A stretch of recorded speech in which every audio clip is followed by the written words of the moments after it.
चूहड़ जमाली में अवां सां ख़बर शेयर कंदा नौजवान शहरी इतिहाद जी वर्किंग कमेटी जे एक अहम इजलास इकबाल मेमन की बैठक से मुनक़िद थो, जंहिंमें वर्किंग कमेटी के मेंबरनि शिरकत कई।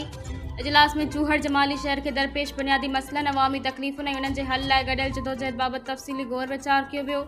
इजलास में मुतफ़िक़ा तौर फ़ैसिलो कयो वियो त 7 अगस्त 2026 बरोज़ जुमो शाम 6 वॻे अल्लूर होटल बाईपास चूहड़ जमाली ते शहर के बुनियादी मसलन के हल लाइ एक ऑल पार्टीज़ कॉन्फ्रेंस कोठाई वेंदी, जंहिंमें शहर के सियासी, समाजी, मज़हबी, अदबी, क़ौम परस्त, सक़ाफ़ती ऐं वापारी तंज़ीमुनि के सदरनि ऐं जनरल सेक्रेटरियुनि खे शिरकत की दावत ॾिनी वेंदी।